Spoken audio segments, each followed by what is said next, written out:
Okay. All right. Okay, so our lecture for today, let me share the slide first, yeah. Right. The topic for our class today is on population growth and economic development. In other words, how does population growth affect economic development and the other way around as well, yeah? Whether economic development affect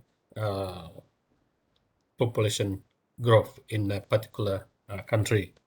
Okay, right.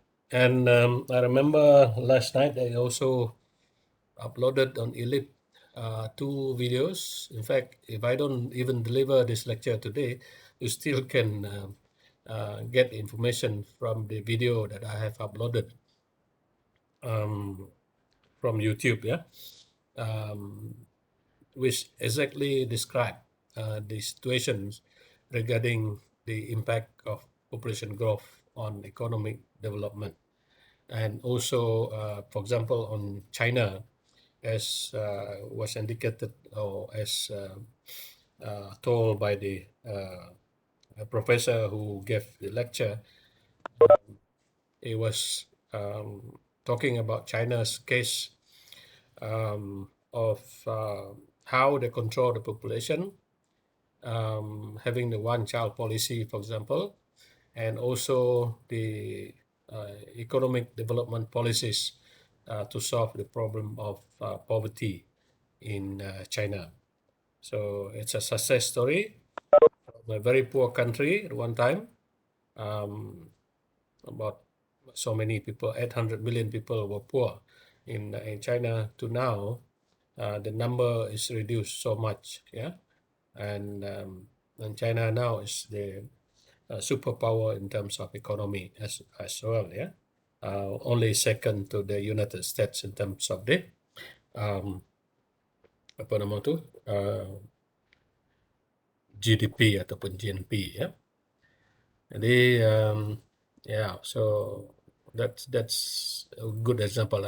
You can watch that video on your own when you're free. But the other one is a simple or a short video about a few minutes, which also explain the relationship between population growth and also economic development as well. So that would be good for you to refer to as well. Okay, so population growth and economic development. So the objectives of the session today is hopefully by the end of the session, you will be able to have an overview of population growth.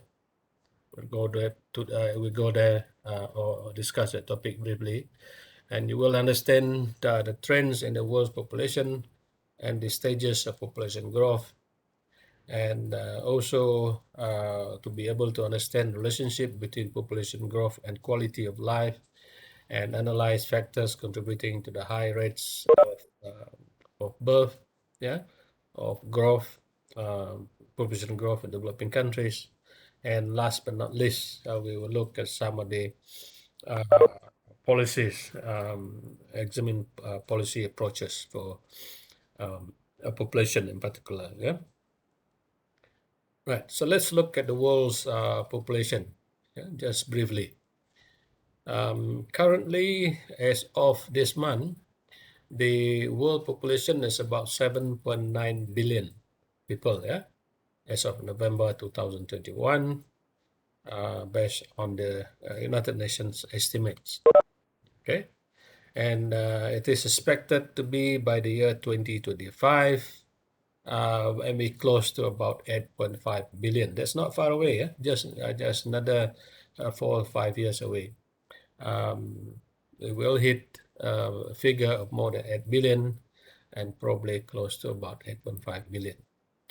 And by the year 2050, at the rate we are going in terms of the world population growth rate, the world will probably reach about 10 billion people, right, living in the world. So that's a big number.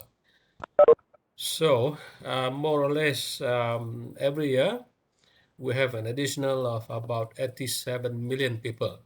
87 juta manusia yang bertambah in the world, born to the world every year.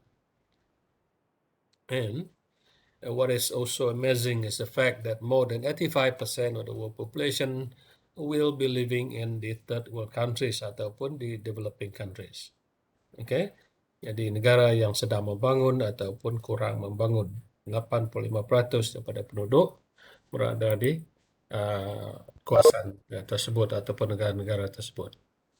Right. So the growth to what we have now to 7.9 billion actually happened over the last number of years.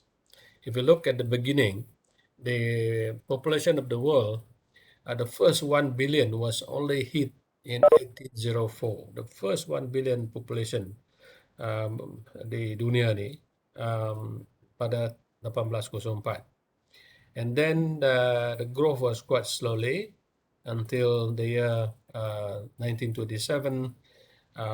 Number of years later, doubled to about 2 billion people, in 1927. And then after that, it got quicker and quicker in terms of the rate of additional or rate of growth. Bilangan manusia bertambah to 3 billion 1960, and then so on and so forth. And then the last, and then we hit the 4th billion in 1974, and the 5th billion 1987. So it's very close, And by 1999, we hit the 6 billion. Now we have more than 7 billion. So this is a steep rise in terms of the population growth. But I do want to share with you on the other side of the screen as well, is the fact that the annual growth, this is what color is this? Purple. Shows that the annual rate of world population growth was very steep, between 1950s to year 2000 and so on. But it is beginning to drop now, beginning to drop. And so it is reflected by the slope of the total population as well. That the birth rate ataupun annual growth rate of the world population is dropping, meaning that additional number of people to the world minus those who died, is slowing down, So it's not going to be as fast as or forever as fast as in the last few years, Right. So let me just go to briefly on the trends in terms of the population growth. In the past, history indicates that for the first 2 million years, the number of people on Earth were very, very few. We started with few people on the Earth, and then people died early and so on because of diseases, because of food shortages, and so on and so forth. So during the agriculture era, which is about 12,000 years ago, the estimated population was no more than 5 million people. It's just about the population, or slightly more than the population of Singapore. That's the population of the world at that particular time. So in the beginning of the Common Era, they call it 2,000 years ago, more or less, the Common Era, the population was estimated to be about 250,000. So you can see, actually, if you look back at this, these are the periods, before this is much, much lower, in terms of the population number of people, and also the rate of the growth, almost flat. Okay. So, and then from AD 1 to 1750, it tripled to 728 million, almost triple, so it's growing, picking up, And then from 1750 to 1950, over a period of 200 years, we have an additional um, of 1.7 billion people. So yeah, getting shorter and shorter period for the population to increase or to double and so on. Yeah, and then from 1950 to 1990, a period of just 40 years, the population increased to 5.3 million. Oh, sorry, billion. Yeah, not million. Yeah? And by the year 2000, that's the year when population has hit that figure, 6.3 billion.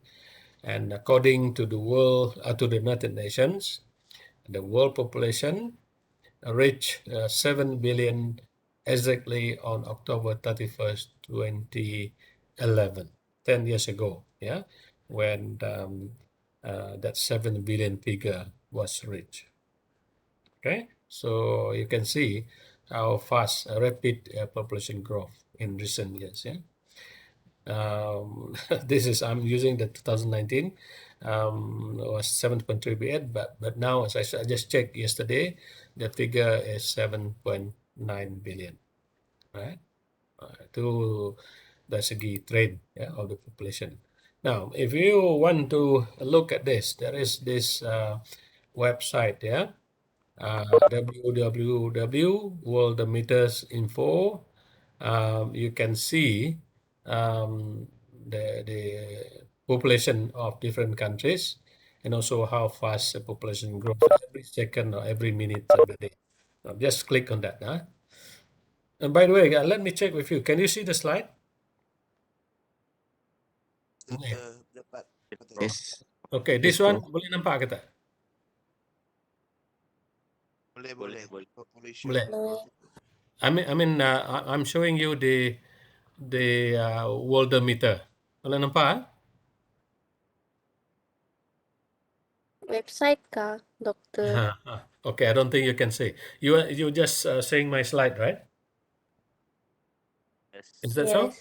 Okay, let me try again ya. Sekejap. Okay, let me stop sharing the other one and share this one with you. Okay, this is the one I'm talking about. Can you see the figures running? Yes, bro. There, okay. You see, every second, number of people born, yeah, additional people born. Of course, there are people also died also every second, yeah, in the world. So at the moment, we have 7.9, more or less 7.9 billion people. So people who were born today, just from 1 a.m., sorry, from 12:01 a.m. until now, what time do we have now? 8:30. We have an additional number of births. Hari ini 136,000. Tahun ini saja hingga November, we have 123 million birth, ya. Jadi, but at the same time, we do have also death, yeah, kematian as well. For this year, about 51,000 people died, and many of these are probably ada kaitan dengan COVID-19 also lah, right? And then just today, about 57,000 people died. So the growth as of today, ya, untuk hari ini adalah sebanyak 79,000. And the growth for this year, jadi quite close to the estimate, more or less the 78 million people additional every year tadi. But we are not finished yet for this year. We have November and December, so we may hit 75,000 ataupun 78, close to 78,000 growth in the population, ya, yaitu kelahiran tolak kematian. That will be the additional population to the world. Right. So if you want to know which countries have apa nama ni, some interesting figures here, you can click on this, for example. Yeah. If you want to know the global growth rate, for example, you can click on this. This is the global growth rate. It had been going down, yeah, over the years, so that's good news. In a way, good news in the sense that we will not, the world will not be increasing in terms of population as fast as it was before. All right. So yeah, so that's for some records ya, kamu boleh lihat nanti. And then if you look at different countries, you can click on this. You can see, for example, now China is about 1.4 billion, and India is following very fast behind. And in fact, a lot of people, demographers were saying that India will soon overtake China in terms of the size of the population in the country, right? Because China is slowing down, as you know, because of the policy they have, and also people are not keen to have more babies, even though they have more or less relief families or the one child policy, boleh tambah lagi anak, tapi but the people are not responding. I'll talk about that probably later on lah. If not in this course, maybe hopefully in demography. Well, probably I won't meet you on the third year, but that's the subject that I also teach. Tak sempat lah untuk mengajar kamu tu because I'll be retiring next year. Okay, so India pula, Indonesia, 277 million. These are big countries, with countries with big population. Small country, for example, Bangladesh, but very big population. Yeah, so the concentration tu sangat tinggi di Bangladesh. Okay, and Russia and so on. These are big countries with population besar, tapi kepadatan tu rendah. Yeah. All right, so you can even see Malaysia. Let's see if I click on that and I want to see where Malaysia is. You let me know. Yeah, reach there. We're just about, this is arranged according to the size of population. So we now, Malaysia sekarang ini ada 32 millions people. Right? So we're quite slow. Kalau dari segi pertambahan itu agak lambat lah, ya. So it's not every second. This figure will move actually, according to the estimate berapa yang boleh bertambah dalam satu saat dan sebagainya. But then again, we see the population of Malaysia since 1960 kita semakin meningkat, which is good also because we do need that population, to meet the demand for labor and so on. Okay, itu satu perkara yang berkaitan dengan population tadilah, how they can contribute to economic growth. So, sebab kita sekarang ni banyak bergantung kepada warga asing, untuk some of the labor. Okay, so I leave you there. You can go to this site. In fact, for your assignment, for example, some of this data on this one will be very helpful for you to do your assignment and so on. Okay, all right. So saya tutup itu, and then I go to kejap lagi. Stop sharing, and I go back to my notes. Yeah. All right. Balik kepada nota ni. Okay, the world meters tadi. Right. So again, some another thing regarding the growth tadi lah. Just quickly, this is based on data earlier on lah, in terms of the estimated population by year, which you can see, and also how the rate of growth or percentage increase, in a particular year. Okay, I will not dwell on that. And so there is a tremendous change which occurred particularly with the Industrial Revolution that in the 1800s, started in the West, particularly in Britain, whereas it had taken all human history until around 1800, which finally on. for the world population to reach 1 billion, but the second billion was achieved in only 130 years. You know, it took millions of years to reach 1 billion, but it just took 130 years to reach the other billion. And then also the third billion in even less time, 30 years, yeah, in 1960, and even less to hit the fourth billion, another 1 billion in 15 years later, and the fifth billion about 13 years later, 1907. So during the 20th century alone, the population in the world has grown from 1.65 billion to 6 billion. Sangat-sangat cepat. In the 1970s, there were roughly half as many people in the world as there are now. Jadi, in fact, in the 1970s, people were talking about, "Oh, this is so fast. We are worried about too many people growing at the rate, yeah, we are growing now." So people were talking about, I mean, they use the term like population explosion and all that.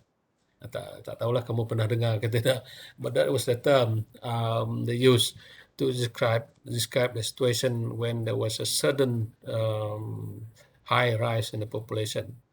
Yeah, so that's what's happening then. Yeah, so because of the declining growth rates, we are expecting now to see the doubling figure will take much longer time lah. Yeah.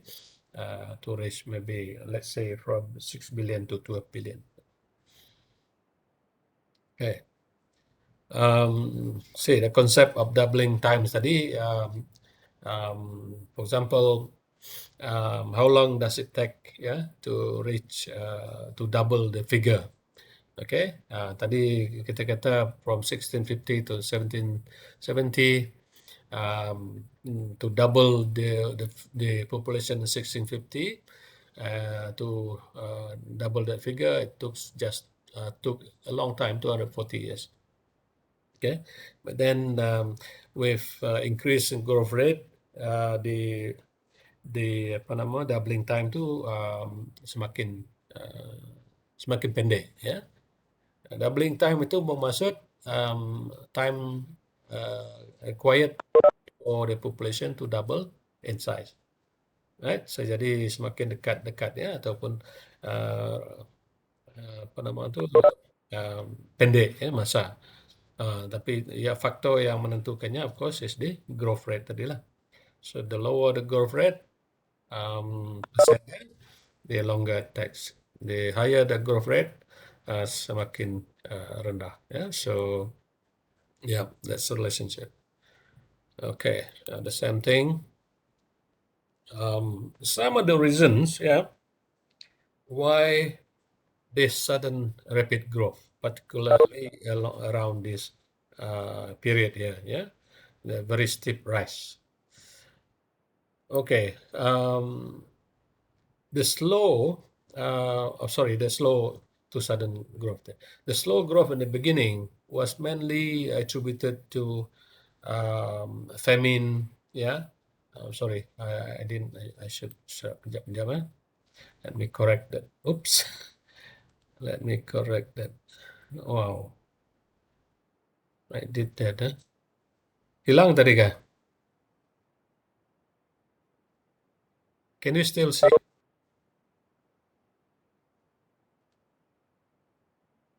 Hello? Masih boleh nampak kah slide Boleh. Okay. I just want to correct the sentence tadi lah. Okay.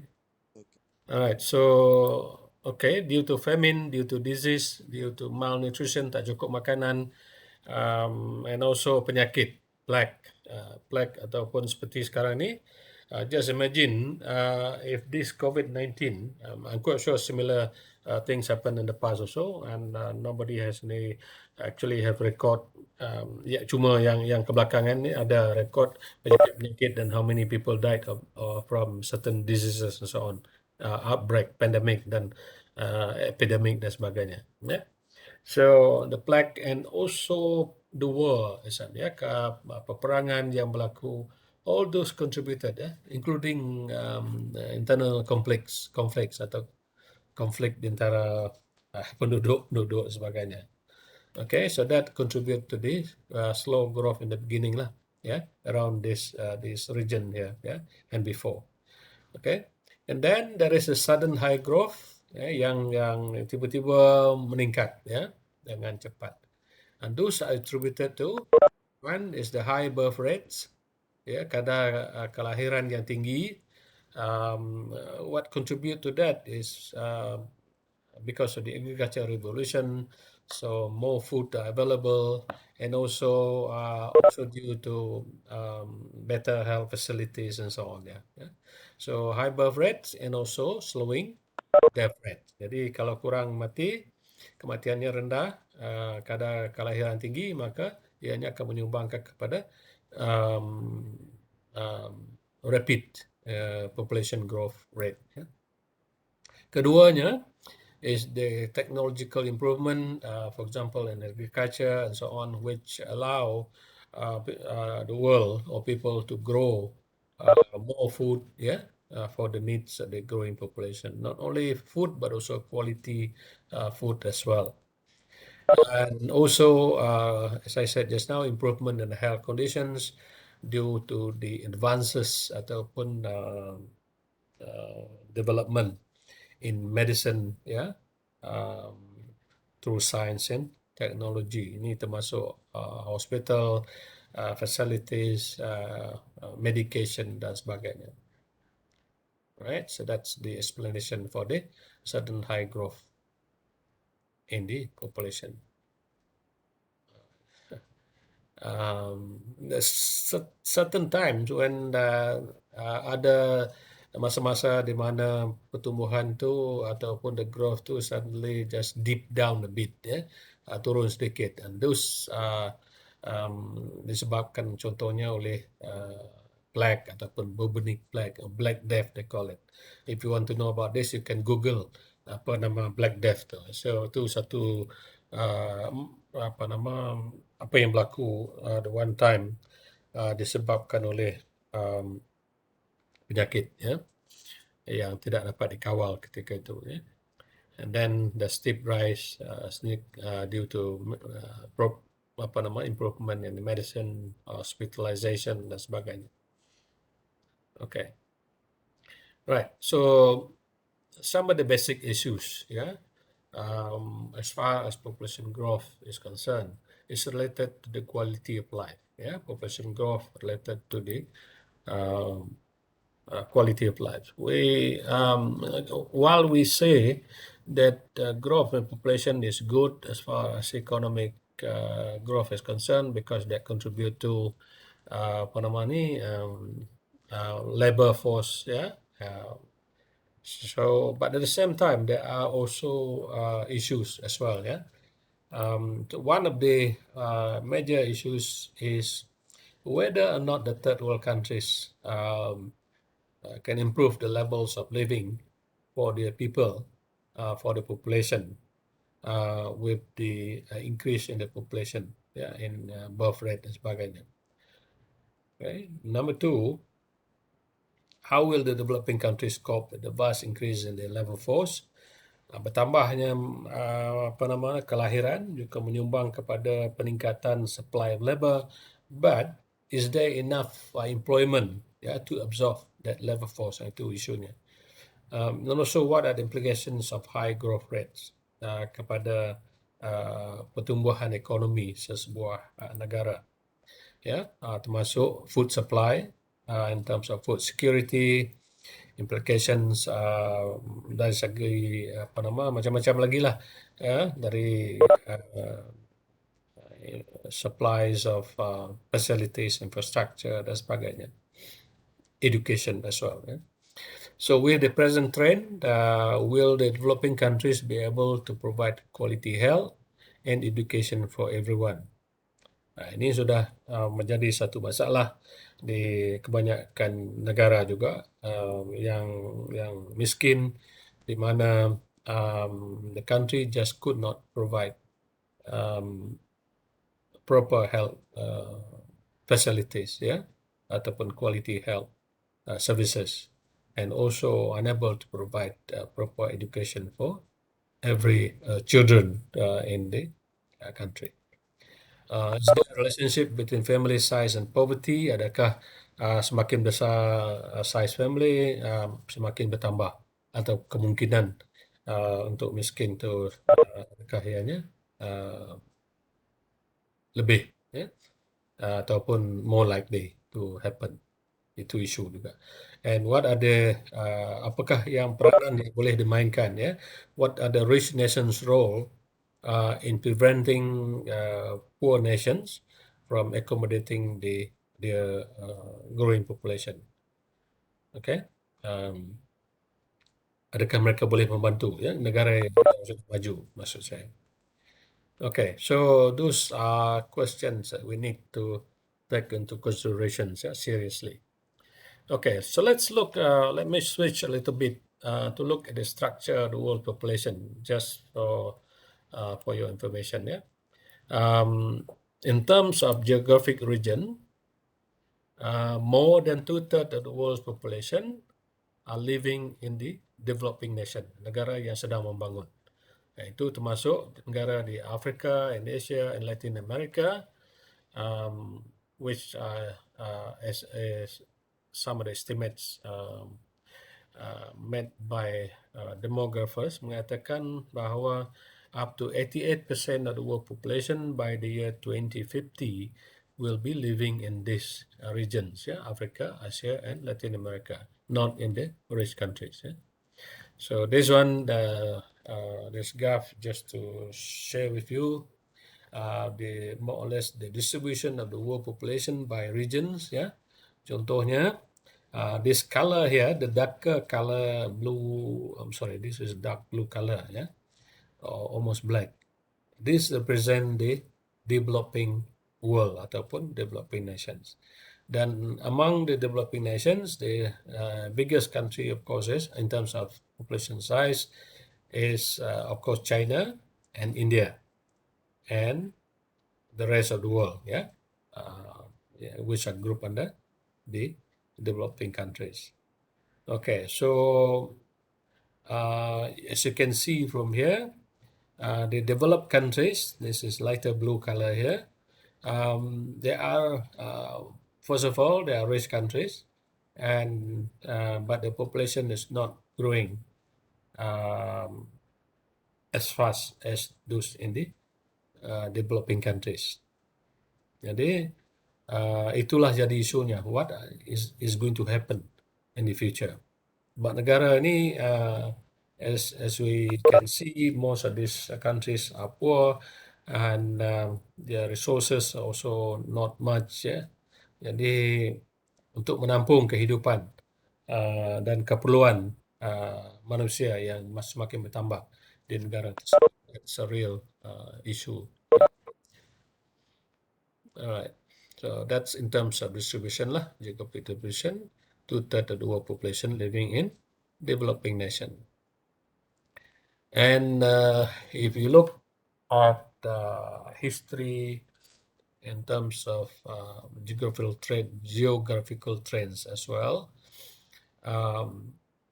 you can see that the developed countries, in terms of the population growth rates, are growing adalah sangat rendah dibandingkan dengan the developing countries. Yeah? So in 1950s and so on, ada perbezaan, tetapi developed countries juga mempunyai growth rate tinggi juga lah, but less than the developing countries. But from then, the trend among developed countries is that the population growth rates have been dropping. Yeah, dropping. In developing countries, up to 1970 meningkat, tetapi mula turun selepas itu, but still higher, much higher than the developed countries. Jadi this gap here actually explain why the population growth is sangat-sangat tinggi, ya, di negara yang sedang membangun, ya, and that contribute to the large population in those regions as well. Okay, This one also more or less explain the same thing. Looking at the trends, benda yang sama agaknya. Right. So this one, in terms of the absolute size, sorry, this is the absolute size, but this one here is the increase by decade lah, kadar peningkatan. Jadi ya, it shows the same thing I have explained before, whereby in more developed countries, the rate of increase tadi sangat rendah dibandingkan dengan developing countries, but it's even less now, sangat-sangat rendah.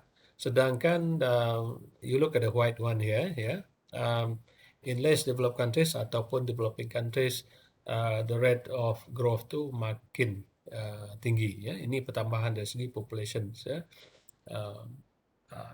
in terms of millions, But it's slowing down as well, slowing down from the year 2000 on. So that's a little bit of good news lah, for the developing nation as well. All right. Okay, so population, for example, you want to see the difference between developing countries and developed world.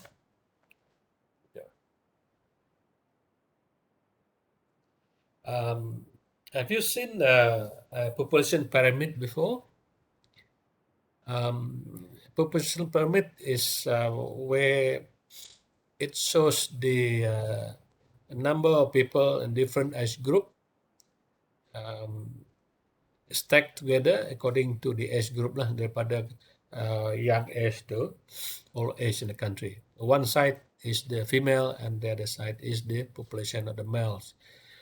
Jadi traditionally, population looks like a pyramid. That's why it's called population pyramid, where the base is very big. Ini menunjukkan apa nama ni, anak-anak kecil, the younger age group is down here.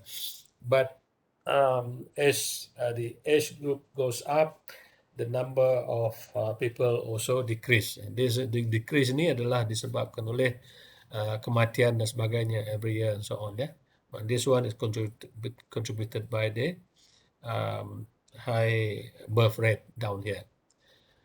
Jadi kita bandingkan dengan the more developed countries dengan less developed countries, nampak banyak sangat perbezaan, di antara negara tersebut, More developed countries is very thin, almost like a pencil, like a pen and so on. So they don't have that many people at the younger age. Neither do they have that many at the older age as well. So just constantly, small. Okay, jadi itu. So what can happen in the future? If you look at this, once this younger group semakin membesar, this base will go up, so that the number of people here will also increase at this various categories of age as well because of the base. Tapi di sini base-nya rendah karena kadar kelahirannya adalah rendah. So it doesn't contribute to the that much to the future population of the country. All right. Okay, another one. This one is in terms of changing distribution of world population, quite interesting. From 1950 to 1988 to 2050 ini merupakan projection. But what you can see is that hold on. This 52% is the Asia, tidak termasuk Japan, Asian region. 52% the world population 1950 living in Asia. Then also increasing in 1998. China, India, and so on contribute. Indonesia. But suddenly there is the trend now, even though it's increasing, but number besar, tetapi dijangkakan akan menurun in 2050. But the other thing which I want you to notice as well is for the North American countries, the percentage started at 7%, right? But it's going down, to 5%, also 4%. Okay, and then in Europe as well. Europe, let me see the color tu sama. From hold on, which looks the same. Okay, the lighter one is for Latin America. But anyway, the other thing is African population is increasing as well. Yeah. From let's say 13% in 1998 to 22%. That's where the growth is in the future, ya. Yang populasi yang akan bertambah lebih banyak adalah di negara Afrika, termasuk Nigeria. Ya. Latin America, I think constant, not that much, 7%, 8%, and probably increase to 9% and so on. Oke, jadi itu trend ya, distribution of the world population. So masih lagi kebanyakannya di Asia and also Africa. Ya. Okay, so second one in terms of structure, dari segi fertility mortality trends, didapati bahwa di negara yang sedang membangun, the rate of birth and also death are high, tinggi. And the population growth, which is birth rates minus death rates tadi, yang lahir tolak yang meninggal dunia, are also higher in the developing countries compared to those in the developed countries. For example, in developing countries, 30 to 40 number of growth, pertumbuhan untuk 1,000 orang penduduk, in developing countries. Sedangkan di negara yang sudah maju, they have about 15 population pertambahan untuk setiap 1,000 penduduk, setahun. Alright. So itu trend dari segi fertility and also mortality lah. In terms of age structure and also dependency burdens, that's quite interesting thing here. Dependency burden itu merujuk kepada mereka yang bergantung kepada orang lain. Contohnya the younger children who are not of working age yet, plus those who are, of course, the older age lah, the old age people who are not working and has to depend on other people to support. Okay, jadi for the developing countries, or the third world countries, 40% of the population are dependents, who are aged 15 years and below. So 15 years and below, those are not working. So very high. So you have to support the 40% of the population, those who are young. Itu belum lagi campur dengan orang yang tua. Sedangkan di negara yang sudah maju, in developed countries, they only have about 20%. Excuse me.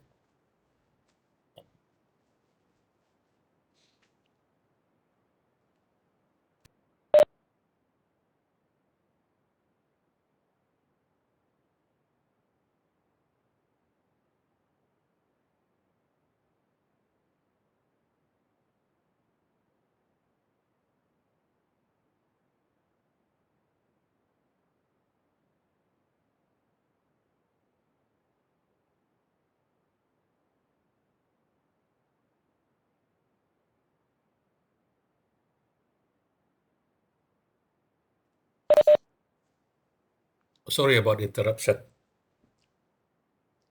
Ini ada effect of the booster shot. Some slight fever and so on, untuk I've taken my booster shot recently, the last few days. So it has an effect. Selain daripada sakit on the point where they inject you, but also the reaction of the body, sehingga menyebabkan ada demam-demam, high fever, slightly high fever and so on. But I'm okay, don't worry. I'm with nobody in my room. I'm just alone here. So anyway, 20% in developed countries compared to 40% in the developing countries. So because of that, developing countries have to handle the dependency burdens twice as much as the developed countries. Masalahnya lah. And although we say a lot of people in developing countries, tapi there are many who are young, yeah, and so on, that need support. And if you have the means to support, tak ada masalah lah, such as in developed countries. But in poor countries, it may be difficult. Yeah? Okay. All right. So next is just a little bit on transition, demographic transition. Again, this will be discussed more detail later on dalam kursus demografi nanti. What do we mean by demographic transition di sini? It means ataupun it refers to the transition, number one, from high birth to low birth, ya, daripada kadar kelahiran yang tinggi kepada kadar kelahiran yang rendah. If you look at the pink or purple here, in the beginning, okay, and then towards the end, in later years, makin berkurangan birth per thousand. And also the other one in terms of transition adalah the high death rates, yeah, in the blue color here, in the beginning, and slowly transition into a lower death rate, okay,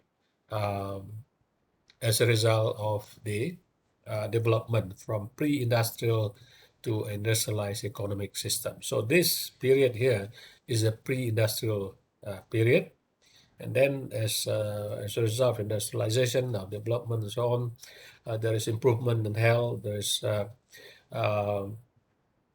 improvement dari segi kadar kelahiran semakin berkurangan because people are aware of the need to have smaller families. And education plays a very important part here, particularly among women, that they know that apa nama tu, if you have too many children, that may be a burden, and also they can control birth as well of children as well. Jadi itu yang berlaku. So the red one here is the overall growth of the population lah.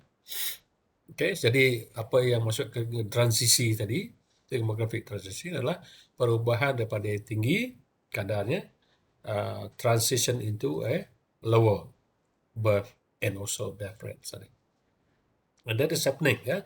What is happening in among the world, the developed nation, berlaku lebih awal, tetapi some countries now, less developed countries are actually around this year. For example, Malaysia is, I could say, is around this area. We have birth rate turun, and also our death rate juga turun. So we are around this area. Yeah.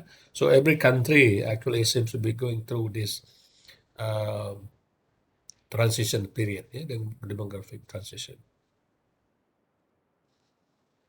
Okay. So this is what it is lah. I mean, more or less what is happening in these various stages tadi. The first stage here, yang on the left side tadi, refers to the high growth and death rates, and also because of that population growth rates were low, ya, sebab walaupun kadar kelahiran itu tinggi, but at the same time kadar kematian juga tinggi. So that overall effect that low population growth. And then moving to the second phase tadi, if I may go to the second phase, third phase, fourth phase, fifth phase. So the second phase tadi is where the mortality rates decline. One of the things, interestingly, is between birth rate dengan death rate ini, the first one to decline ialah mortality rate ataupun death rates. Right? So that and because fertility rates ataupun birth rates masih tinggi, so that contributes to the increase in the population growth. Right? Less people dying, but more people are born. Yeah. Then come the third stage, yang ketiga, is where the both birth and also death rates are declining. Right? So both death and birth rates are declining. So overall impact there ataupun effect there adalah population growth rates also decline as well. And at stage 4, and this is where most of the developed countries are at the moment, is where they have very low birth rate and also death rate. Yeah? So they have stabilized the population or slow in terms of natural increase. So increase itu bermaksud the increase as a result of birth and also death tadi lah. And the fifth stage, which is towards the end, and we probably one or two countries probably have experienced that, not many, stage 5, where they have very, very low birth rate and very low death rate. And so the overall increase in population is very, very slow. In fact, some of these countries are experiencing negative growth in the population. Kerana apa? Kerana yang dilahirkan itu anak semakin kurang. Some don't even have children, right? Death tu walaupun boleh death will definitely happen, but it can be delayed. Jadi so this is where a lot of old age people, those in stage 5 and stage 4, golongan tua, because they are living longer, better health facilities dan sebagainya. Okay, so that's how things happen and related to the world population during the demographic transition trend. Another one which you can read, ini lebih komprehensif lagi lah. You can look at the various stages, the high death rate, birth rate, and what happened, reasons for what is happening. So you can read on that.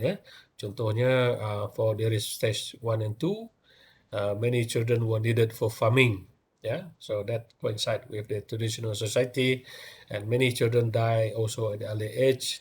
So that explains why birth rate was high.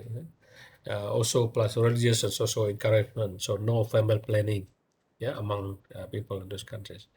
And then at stage 3, example Brazil, Malaysia, I think is around this area. With improved medical care and diet, fewer children are needed. Jadi maka kuranglah keperluan untuk menambahkan bilangan anak sebagainya. Right? Plus improvements in medical care, water supply, sanitation, and so on. Then stage 4, 5, this is where the practice of family planning becomes more extensive, with good health, improving status of women, and later marriages. So later marriages mean the likelihood of having smaller family is also high, dibandingkan dengan early marriages. Plus good health care and also reliable food supply. So this coincide with development as well. Okay, so itu these are example of countries. Germany,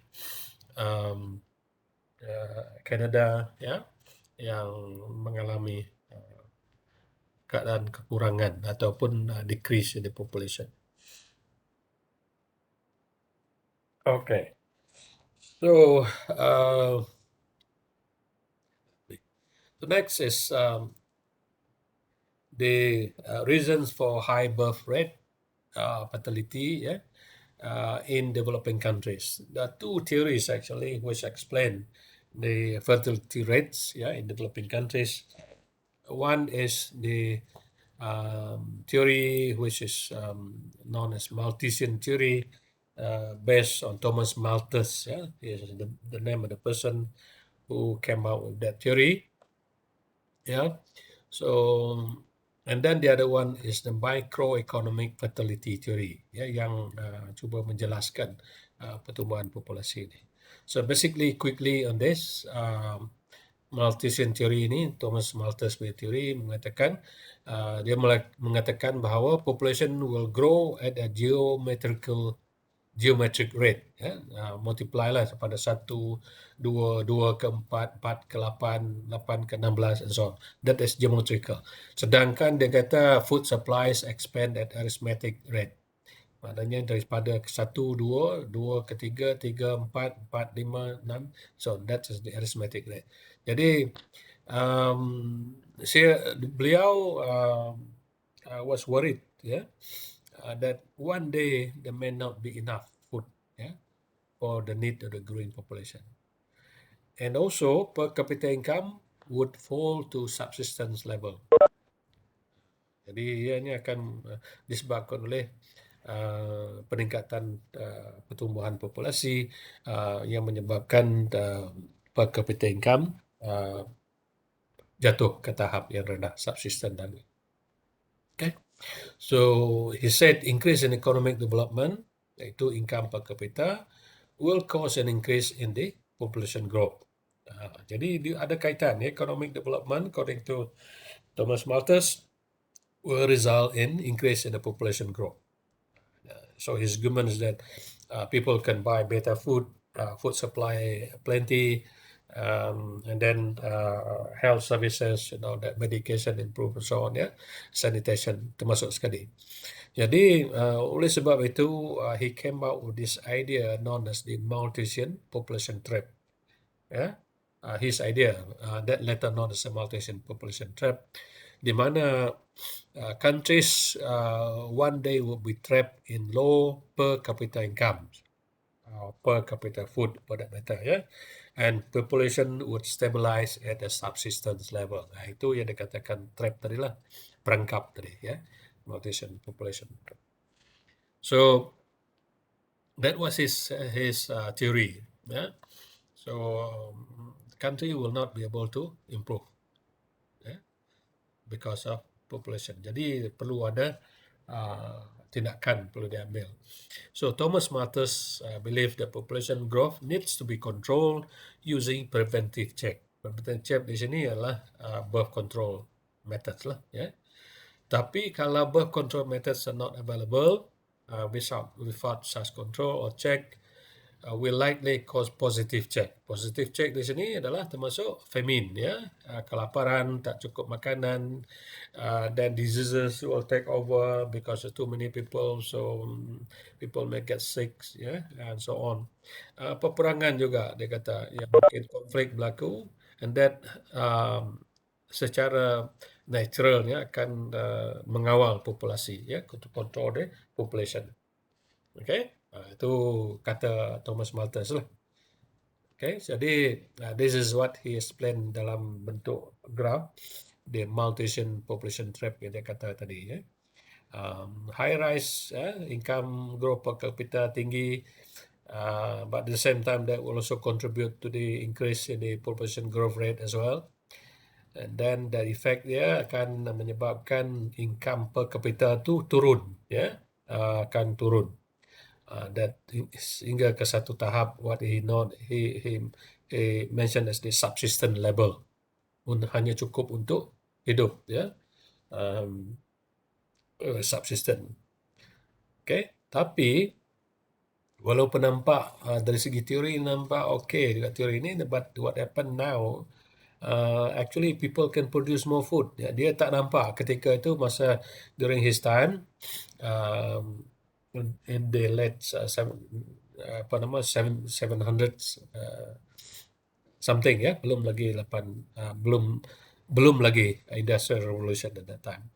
So he didn't know that technology can help to produce more food, and also he did not realize, he couldn't predict that people, the growth will be much lower than what he look at ataupun dapat ketika itu, he was looking at Europe particularly in Britain at that time. Right, so that's the based on the Malthusian model. So there are some criticism of the Malthusian population trap. For example, world data seems to indicate that some countries, walaupun populasi meningkat, tetapi at the same time, these countries also can increase their income per capita. Contohnya negara seperti Hong Kong, Singapore, and so on. And some countries with very high fertility rate have the tendency to have very low income per capita. So these countries here have very high fertility rate, and that also coincides with the very low income per capita. Okay, so countries with lower total fertility rate are also having higher income per capita. Okay. So two important factors according to Malthus, which determine population growth. One is the economic growth tadilah, food supply. And then the other one is the control, whether it is preventive.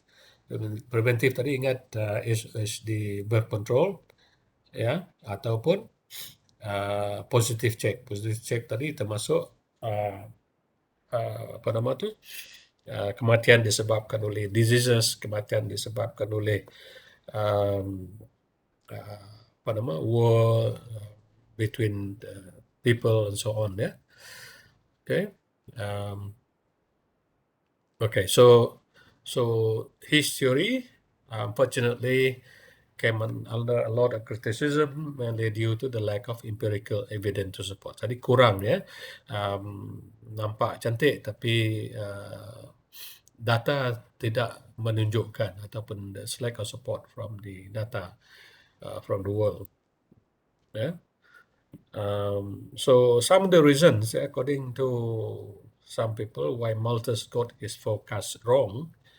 One is that Thomas Malthus made a forecast in 1798, and that's the time when the world, at that time he was forecasting that membuat ramalan, ya, that the world would run short of food based on the situation at that time. So he expected that this would happen because in the world with limited agricultural land, food supply would fail to rise as rapidly as the population. Remember, he was talking about the world population is growing geometrically, yeah, secara geometric, yeah, while as the food supply, according to him, secara arithmetic. Okay, so the criticisms of the model is that assuming decreasing return to scale. So Malthus did not anticipate the impact of technology on food production. He failed to foresee this. Sebab masa tu belum ada lagi. Right. So and also assuming that assumes relation between population growth rate and levels per capita income. Jadi dia mengatakan mungkin ada kaitan, tetapi sebenarnya tidak ada, ya. Very little. And also he focused on the wrong variable per capita income yang dia gunakan, which is not correct. So itu the criticisms of the model lah. Okay. The second theory adalah dikenali sebagai the micro economic fertility theory. This one is based on household and consumer behavior. Ya, maksudnya individual or family decision is the principal determinant of the family size.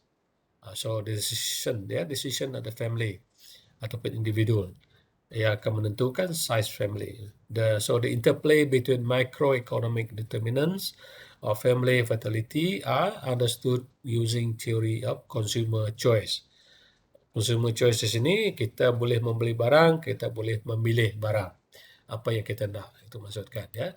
Jadi kanak-kanak di sini, in this theory, children are seen as consumer goods. Seperti juga barang lain, seperti kereta, seperti motosikal, seperti television dan sebagainya, ya, rumah and so on, ya.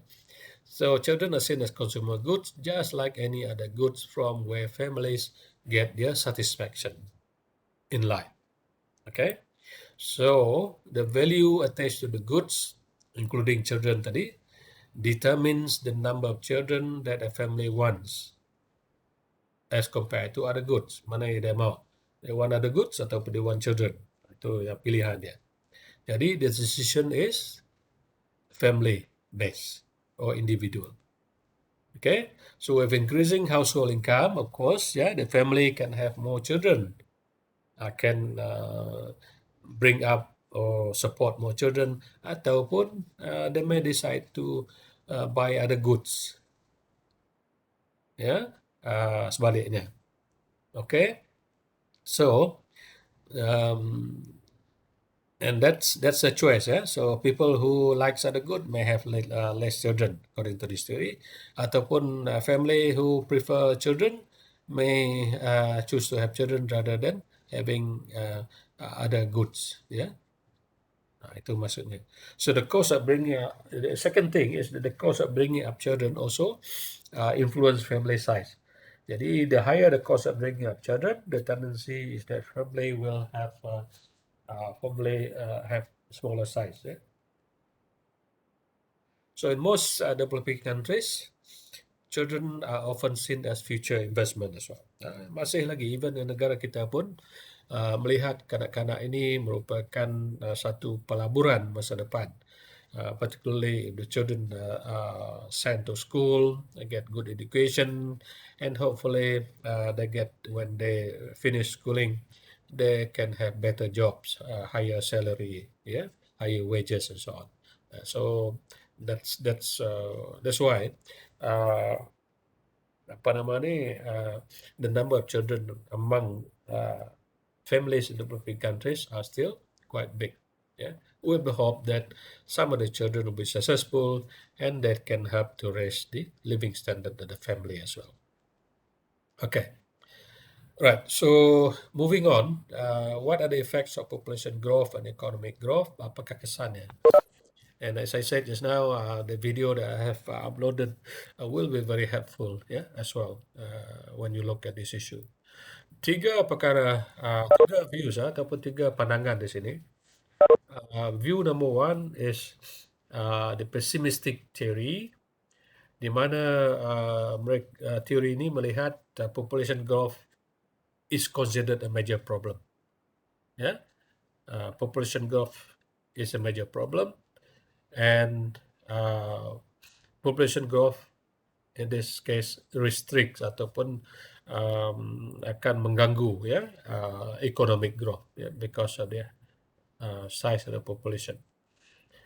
Yang keduanya, the second view is what is known as the optimistic, based on the optimistic view ataupun teori, di mana population growth is not considered a major problem, bukan masalah besar, because population growth promotes economic growth. Itu pandangan yang kedua ataupun teori yang kedua.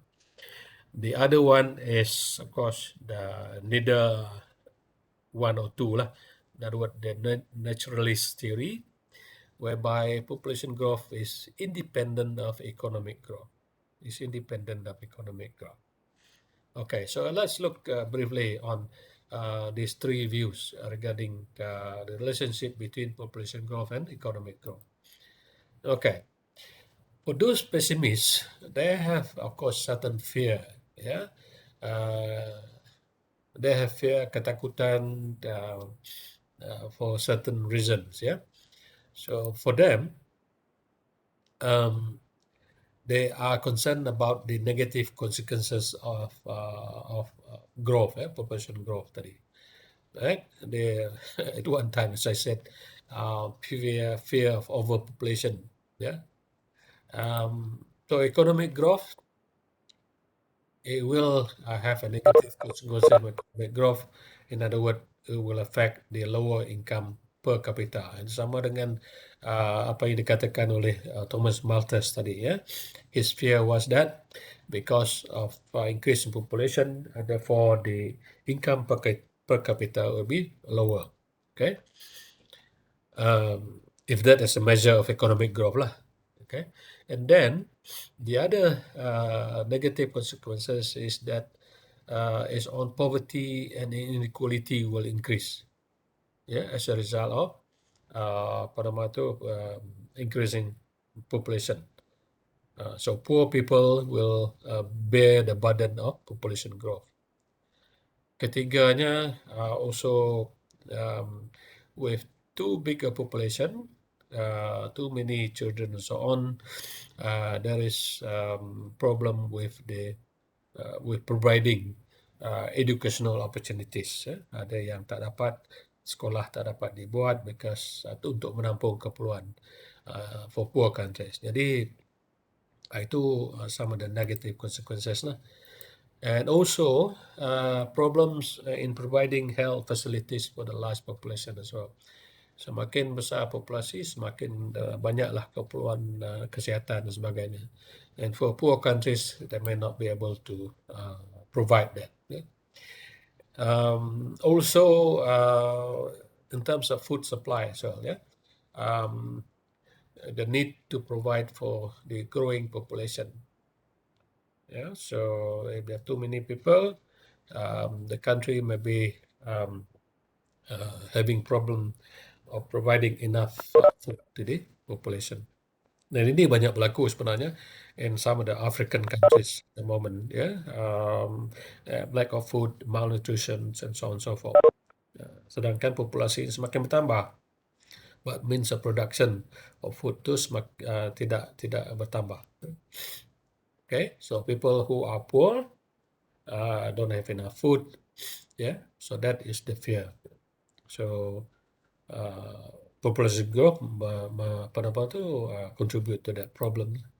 Environmental degradation also, as the number of people increase, so they have to, and dalam dari segi degradation ini penggunaan sumber semakin bertambah, right? So that contribute to degradation, yeah, environmental degradation as the population increase. And also increasing illegal internal migration and over urbanization. Jadi kerana tidak cukup sumber yang ada di luar bandar contohnya, ya, in the rural areas, so people will flock to ataupun berpindah ke kawasan bandar with the hope of getting some kind of employment and income. Right, so that contribute to the problem as well, negative consequences of population growth.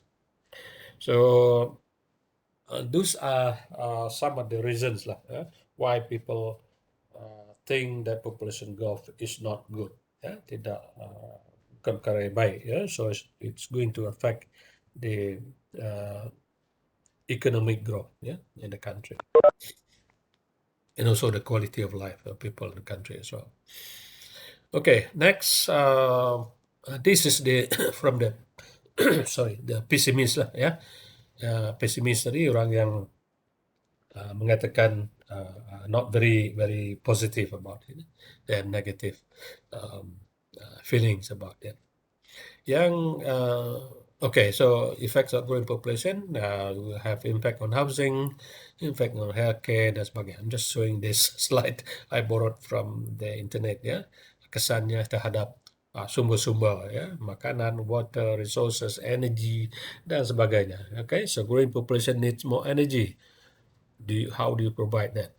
The growing population will affect education, needs for housing, more healthcare, and so on and so forth. All right. Okay.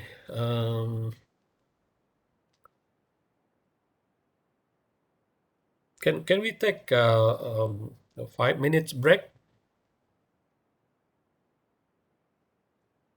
Boleh ya? Boleh, Prof. Boleh, Prof. A minute break. I need to get up from the chair and walk and then come back. All right.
Kita sambung balik ya kuliah kita pagi ini. Okay. Jadi tadi kita telah melihat the views of the pessimist. Yang pesimis ni those who thinks that population growth will have negative impacts on economic growth. On the other hand, there are also groups known as the optimists yang who look at population growth as something positive, as far as economic growth is concerned. So, according to them, population growth is not the problem, or size of population is not really the problem. Bagi mereka, yang menjadi masalah adalah disebabkan oleh underdevelopment, kurangnya pembangunan. Okay, and also not only underdevelopment but also in terms of the distribution of the population. Setengah kawasan tu terlampau ramai orang dan setengah kawasan tidak ada orang. So it's just the distribution of the population rather than the overall size of the population. But underdevelopment is a cause of concern. Kerana apa? Kerana kurangnya pembangunan yang menyebabkan macam-macam masalah yang berlaku di dalam negara tersebut, kurangnya pendapatan, kurang kesihatan dan sebagainya. Those are the problem. Okay, dan also the issue of subordination of women, di mana kaum wanita tidak sama dipandang sebagai tidak sama taraf ataupun the same level as the men. So they're not considered as contributing to the economy. So and also keadaan mereka, the welfare and so on, in some countries, unfortunately, kurang diberi perhatian, ya. Okay, so that's another important issue as far as as the problem with population tadi lah. Right, so it's not so much about the number of people, but these are the issues: underdevelopment, population distribution, and also resource depletion, environmental degradation. These are problems rather than looking at population size tu sebagai masalah. Okay, and that's from the optimist point of view. So to them, the population besar ataupun kecil tu is not as big as a problem of the issue of underdevelopment, subordination of women, ataupun masalah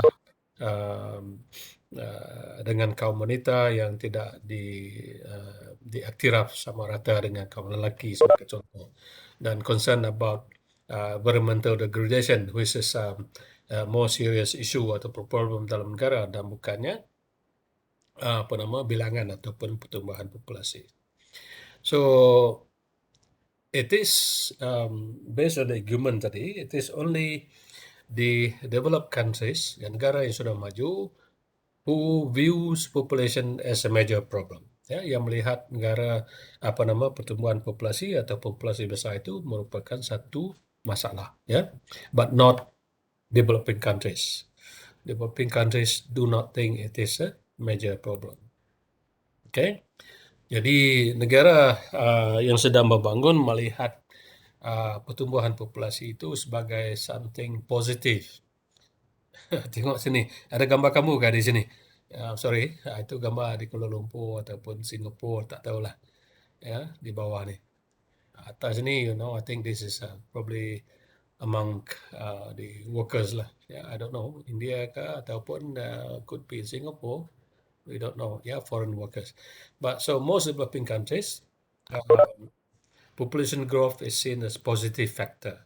Ya, faktor positif untuk pertumbuhan ekonomi. Kerana mereka tu will provide supply of labor, and that will help to increase the growth in the economy of the country. Okay? Ada soalan? Komen?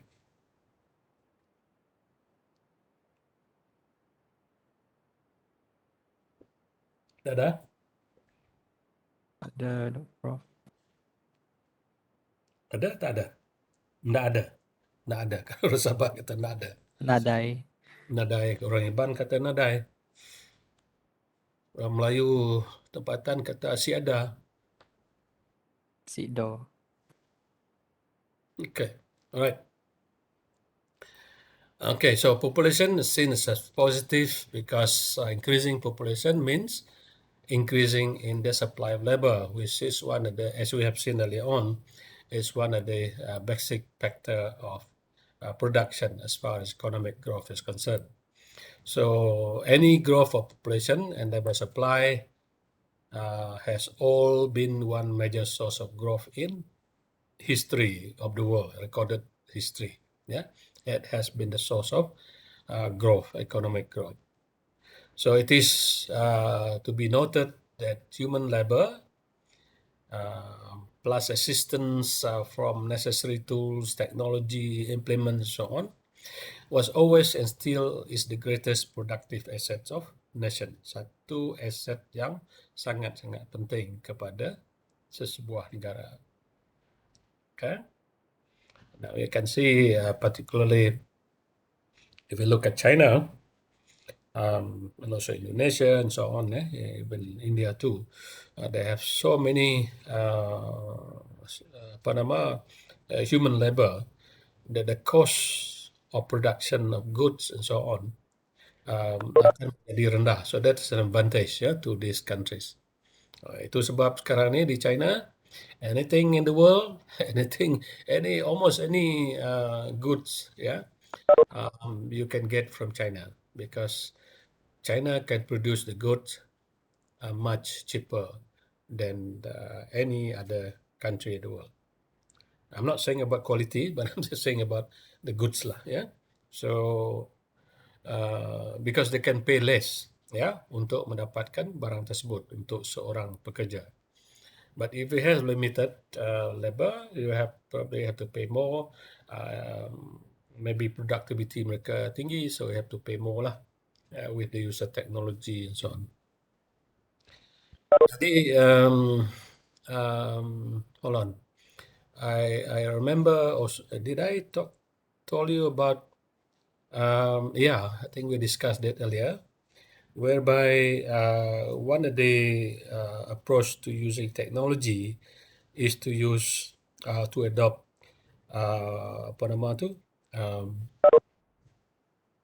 capital saving technology. Capital saving technology mana ianya mengurangkan penggunaan capital tetapi menggunakan labor lebih. The reason behind that is so that we can employ more people in the labor force and provide employment opportunities as well. So even if the even if the salary ataupun wages tu rendah, but still having an employment is better than not working at all lah. Okay, this graph here shows you regarding the relationship between population growth and development as measured by Human Development Index. Okay, so on this side is the annual population growth, pertumbuhan populasi, and on this axis is the Human Development Index ataupun satu ukuran pembangunan. Satu ukuran pembangunan. Remember in our earlier lecture that one of the measures, the modern day measures of economic development is based on Human Development Index rather than just on per capita income. Okay, so using that, based on the data from different parts of the world, menunjukkan bahawa bagi negara yang mempunyai pertumbuhan populasi yang tinggi, seperti yang berlaku di Sub-Saharan Africa and Northeast and North Africa and also South Asia, right? Menunjukkan bahawa when the population growth is high, rate-nya high, the Human Development Index rendah. And for those countries with lower annual population growth rates, seperti developed countries and some other countries as well, the advanced developing countries, the Human Development Index bagi negara tersebut, maknanya economic growth for that country, development that country is far better, lebih baik daripada negara yang mempunyai populasi tinggi. So there is a relationship actually, So they whatever arguments they have regarding whether it is good or bad in economic, but data have shown that it is as such, so growth in population ataupun high growth rate in population is not good for development. Ini tu yang kita boleh rumuskan daripada graph ini lah. Okay. Alright. The third group tadi, these are neutralist tadi, yang tidak negatif, tidak positif, neutral. Mereka mengatakan there is no statistical relationship between population and economic growth. Tak ada kaitan. Economic growth can still occur despite population growth. Ataupun pertumbuhan populasi boleh berkurangan juga walaupun pertumbuhan ekonomi kurang ataupun tinggi. That's what they're saying lah. So population growth is independent of economic growth. Independent of economic growth. Both can occur at the same time. So developing countries can take advantage of demographic dividend. Apa yang dimaksudkan demographic dividend di sini adalah particularly for those countries with high population ataupun populasi yang besar, di mana sebahagian besarnya adalah of working age. So this is considered as the dividend tadi, demographic dividend. If you have a high pool of working age population, high percentage working population, itu merupakan satu dividen kepada negara tersebut. Dividen bukan dari segi kewangan, tapi dividen dari segi demografi. So you have that advantage of having that group, because this one actually demographic dividend probably happen just one, because in the future you may not have this demographic dividend. You may have less people of working age compared to the other group later on. But each country, Malaysia for example, at one time, I don't know when was that, according to Japanese analysis, one of the Japanese analysis yang menunjukkan bahawa Malaysia sedang berada dalam what is known as the demographic dividend. So and that if that coincides with the economic growth, that will be good. It contribute to contohnya bertambahnya employment, industries dan sebagainya. Tapi kalau hanya pertambahan dari segi bilangan manusia saja tanpa ada pertumbuhan dalam ekonomi, industri, and so on, akhirnya tidak akan mendatangkan hasil ataupun kelebihan lah kepada sebuah negara tersebut. Okay, so we have more cheap labor force, which is good for economic growth. Contohnya sebagai contoh Indonesia, China, and many other negara-negara yang membangun, dan keperluan tenaga pekerja itu, permintaan ke atas tenaga kerja itu masih tinggi. Okay, so how do we look at this? There must be a consensus.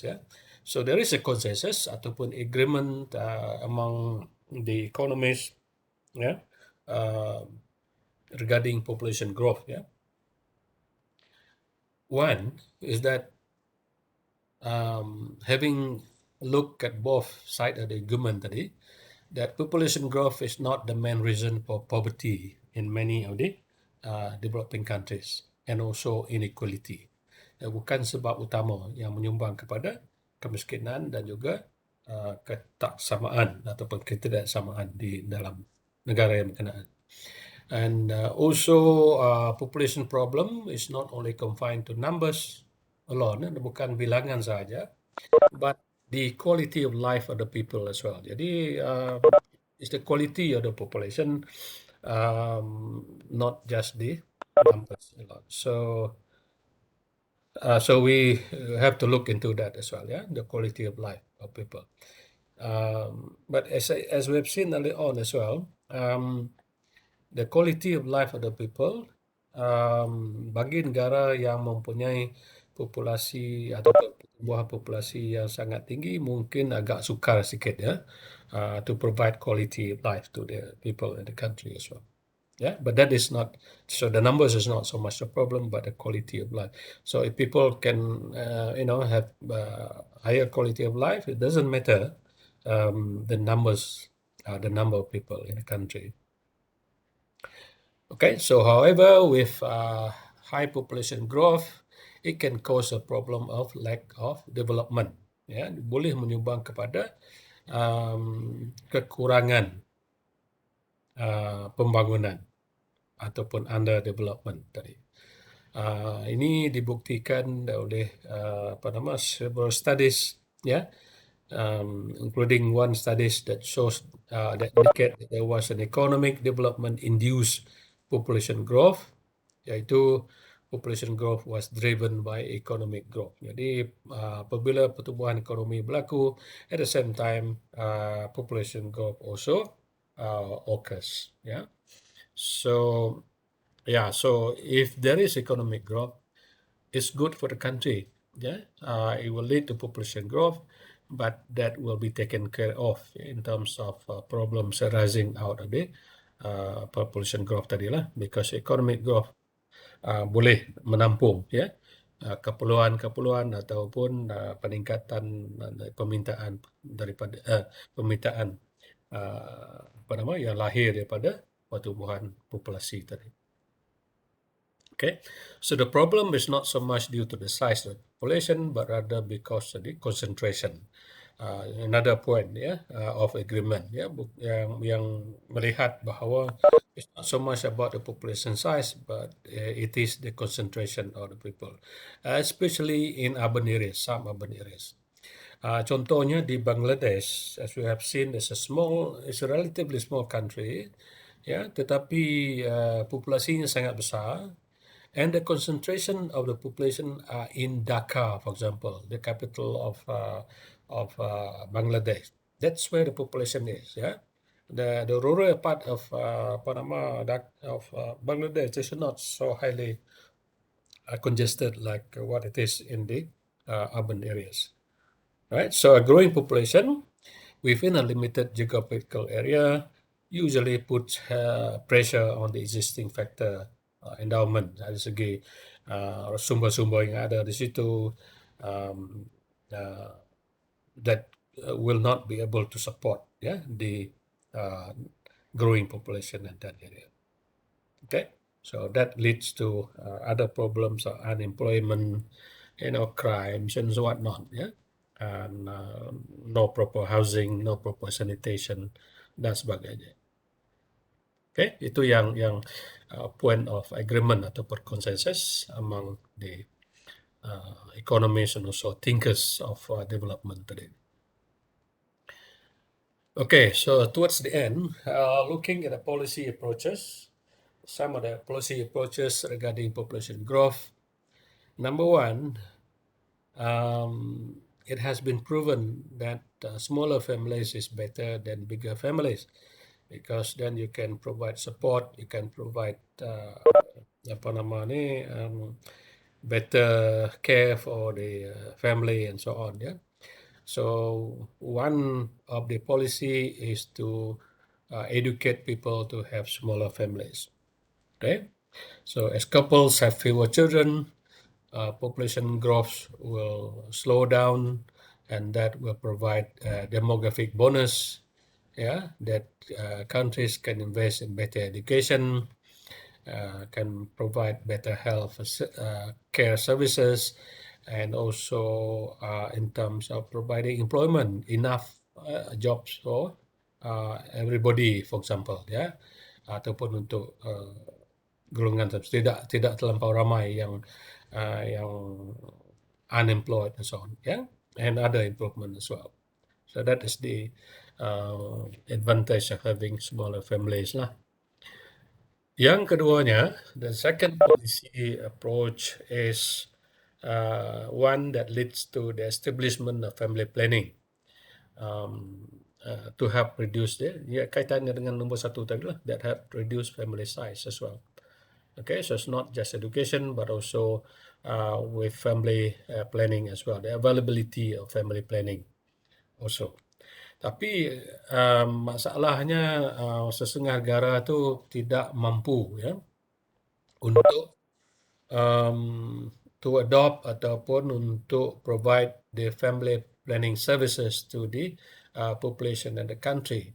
So this is where the third approach to datang, whereby assistance can be seek ataupun boleh didapati daripada negara yang sudah maju, So developed countries can assist developing countries through funding for family planning programs, because it can be expensive, to provide all these family planning programs.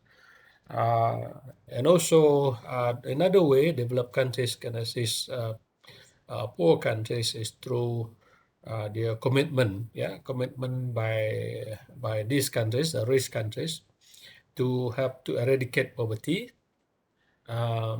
through their focusing ataupun melalui efforts on development issues, focus on their efforts rather than just focus on the number of people, worried about number of people, but focus more on development issues rather than the population size. So provide more development assistance dan sebagainya, so that the country can develop economically, and that will help to also nanti one day will have to control the population. People will learn through education to have smaller families, for example. So this come in circle, with commitment for developed countries to help to to increase ataupun to improve the economic condition, more development dan sebagainya economically will also lead to this one, number one here, that naturally will eventually will have to reduce the size of family and also the population growth in the country as well. All right.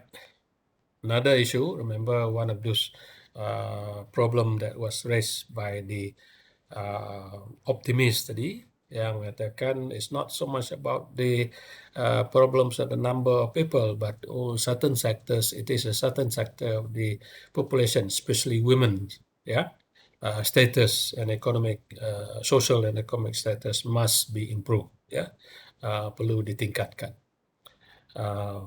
Karena apa? Karena women's role ni penting. Ya, for example, if they have good education, if they have employment, the tendency to have smaller family itu akan ada. Ya, why? Number one, if they have good education, then they have the knowledge about family planning. Ya, akan meningkat. Ya, the need for why smaller family is good, so on. But at the same time, through education, they may be able to get employment. This is where the policy of the country is. The country must allow women to participate in employment, ya, ataupun dalam bidang-bidang pekerjaan. Okay, and that helps to improve the economic status of the family as well as a result of that.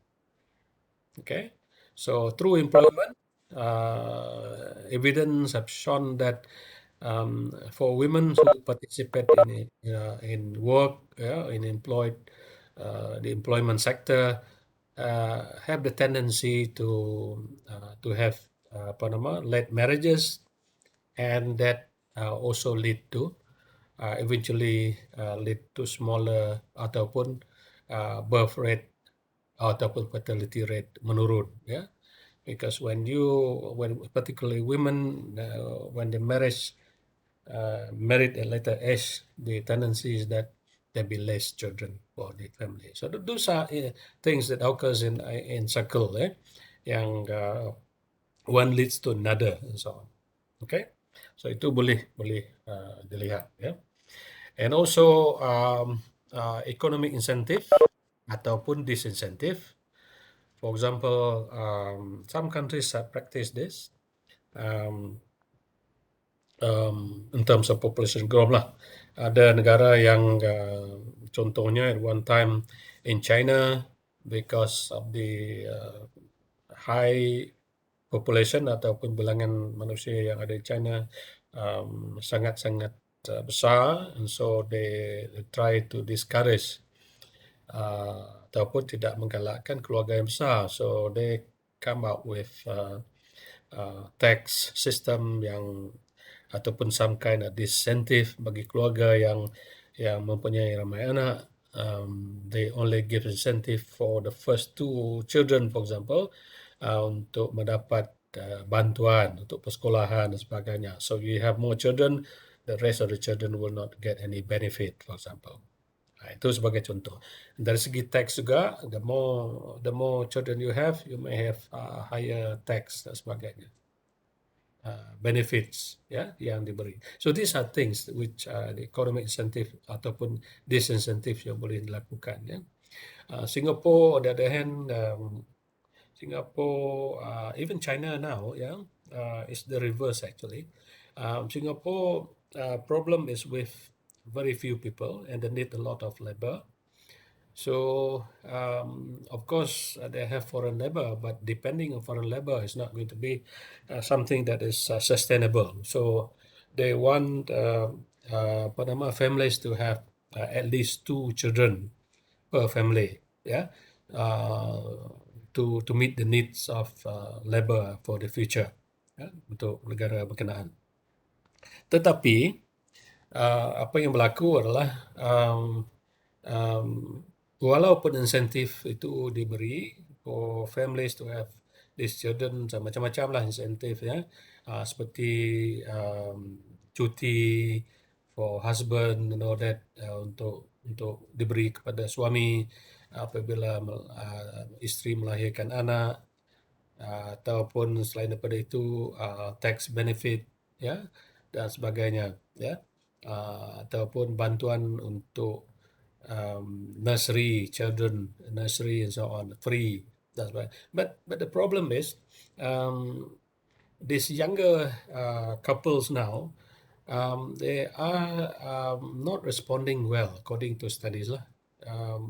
Walaupun ada insentif dan sebagainya. One of the reasons is because of the cost of bringing up children mahal, di Singapore.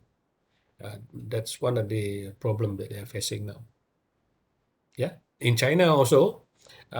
China, let me just briefly tell you a story about China. China, because of the one-child policy, what they are what are they facing now as a result of that policy is that the number of young age group are decreasing.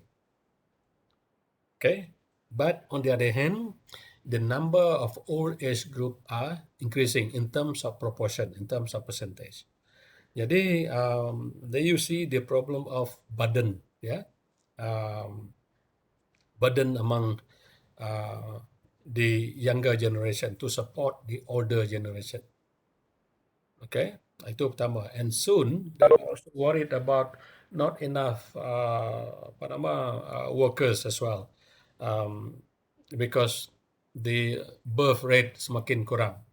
Okay, and a lot of people will retire soon, so they need as well. They're looking into that problem later on, how to solve that problem, yeah, of heavy burden that they have to face.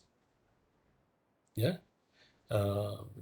So again, the problem is they provide incentive.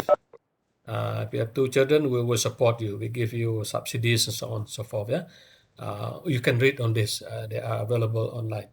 But the problem is the reception ataupun response from the younger group, couples and all that.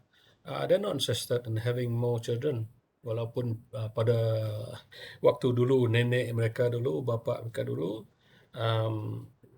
have a lot of children, but not now. Yeah.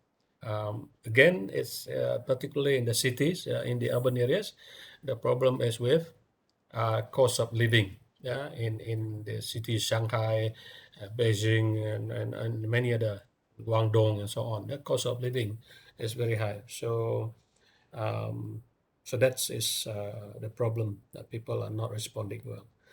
But at the same time, having said that, in the rural areas of China, they still have this birth rates yang tinggi sikit lah. So now that they allow. In fact, during when the policy, one child policy pun diadakan, they were more relaxed, ya, ataupun tidak strict in the rural areas and the farming communities, because they know that they need labor, yeah, to do the farming and so on.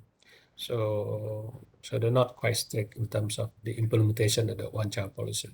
So yeah, so they do have higher rate of population growth in the rural areas.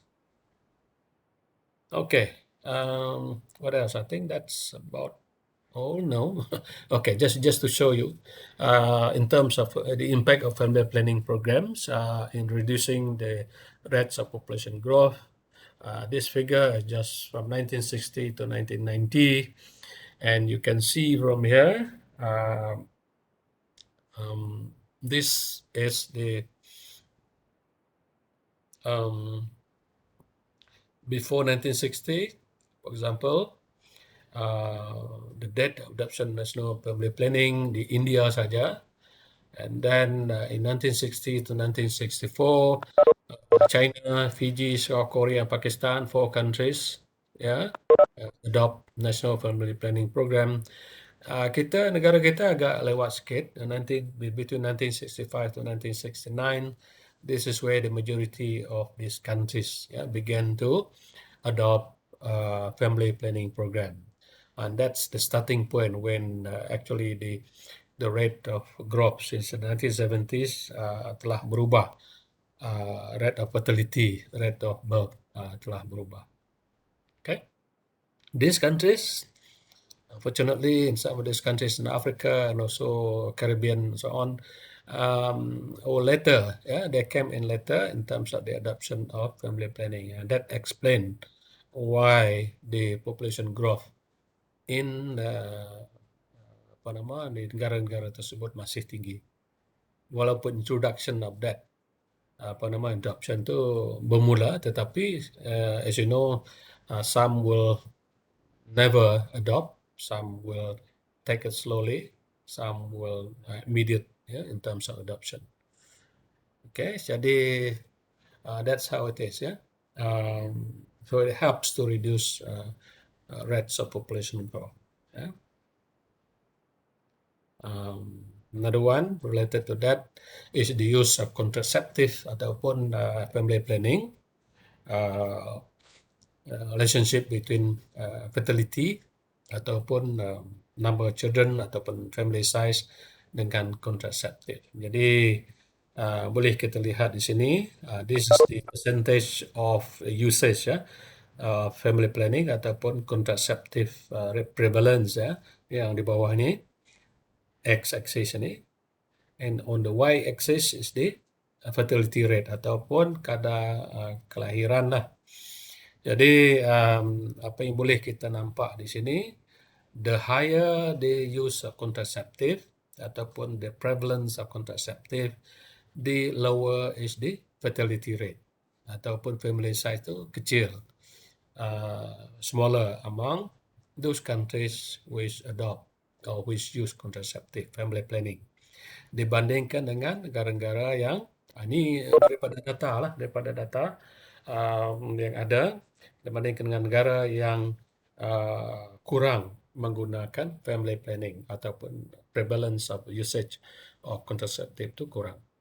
Okay, so yes, so there is a relationship between usage of family planning ataupun adoption of family planning dengan family size in the country. Okay, itu yang ditunjukkan lah. So ada bukti, there is enough evidence to support that family planning helps to control ataupun reduce family size. Okay, so that's all that I wanted to share. I think there is a video here. Let me check first. I will tell you whether it is worth looking at now ataupun tidak. Population growth and This economic hold development. on. This is the one that I uploaded lah. Yeah, that I uploaded tadi, which you can see later on. So tak payah nak tunjuk ni. I don't think I will show. You can click on the apa nama tu, on the link that I provided atau video that saya uploaded ya untuk melihat nanti. Okay, so where are we? We finished with this, so that's the end. All right. So any question? Anybody?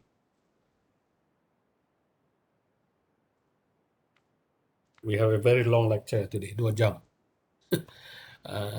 For online lecture, that's quite long. For normal room lecture, that's normal lah. Would take about 4 hours. I can take up to 4 hours, but not for online. It's far too long. Any question, please? Okay, I'll do the QR attendance again later on. But besides that, any other questions?